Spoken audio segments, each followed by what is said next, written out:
Rares étaient les Japonais qui ont acquis le statut de samouraï. Me croiriez-vous donc si je vous disais qu'un noir, esclave de surcroît, a pu le devenir ?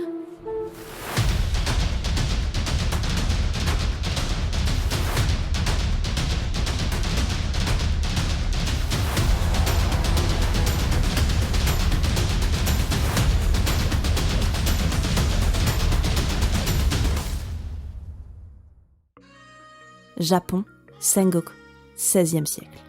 Maître incontesté dans l'art de la guerre, les victoires se succèdent pour Oda Nobunaga.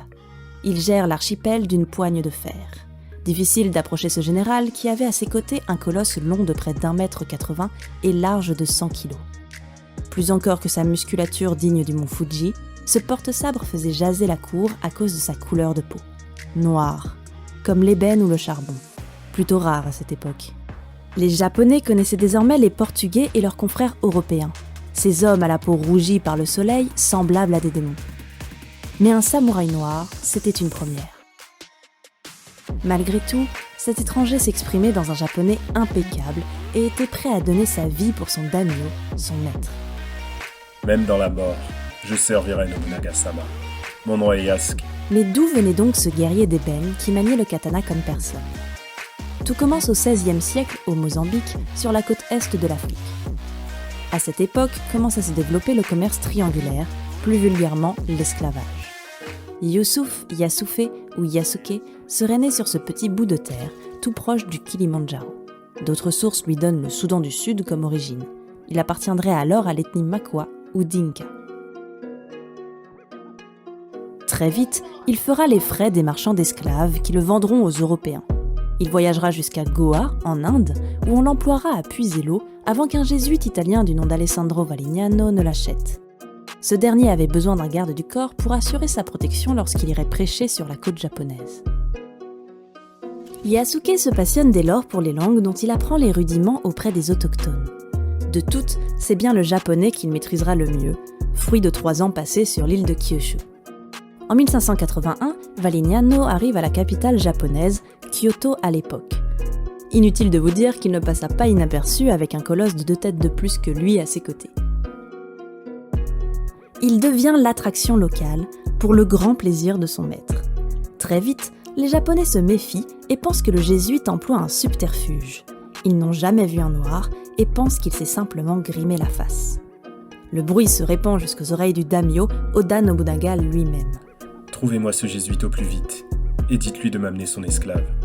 Je veux le voir de mes propres yeux. Yasuke est donc conduit jusqu'au seigneur de guerre, qui ne cacha nullement sa surprise, ni sa fascination. Quelque chose l'attire chez cet esclave exotique. Il ne devait guère avoir plus de 27 ans, il était solidement bâti et avait une belle prestance. Pour faire taire les mauvaises langues, il demande à ce qu'on le déshabille et qu'on lui fasse prendre un bain. Il est bel et bien noir. Très vite, le shogun se prend de passion pour sa nouvelle distraction et il lui fait une offre généreuse. À mes côtés, tu seras bien plus libre qu'auprès de ceux qui t'ont fait esclave, Yasuke. J'en suis convaincu, mon ami.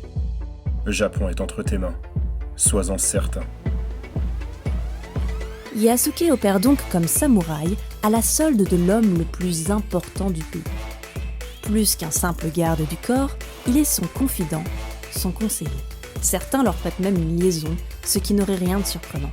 2 hommes qui guerroient côte à côte, ça crée des liens. Le shogun lui donne des terres et des serviteurs et lui laisse prendre sa fille adoptive pour épouse, preuve de sa confiance aveugle en lui.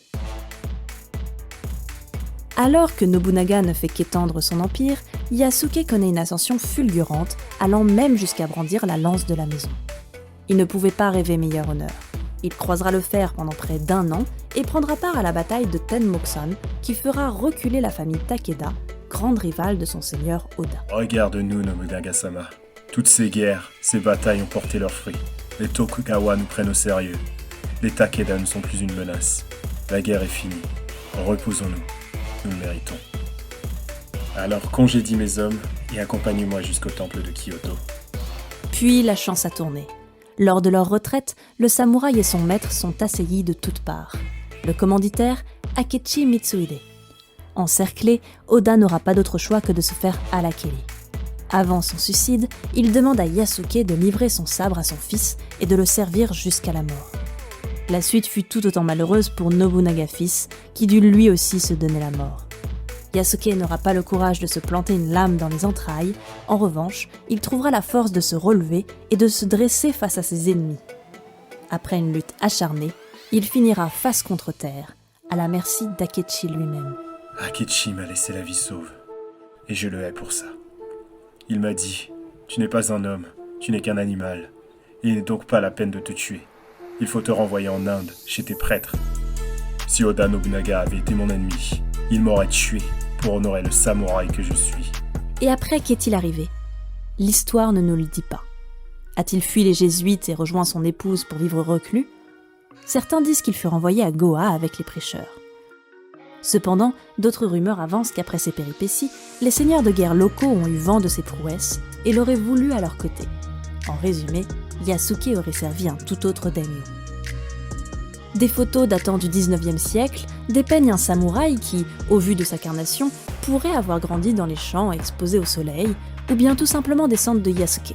Tout est spéculatif. Je ne suis pas né esclave, je le suis devenu. Tout comme je suis devenu samouraï. Le statut d'un individu n'a rien de figé.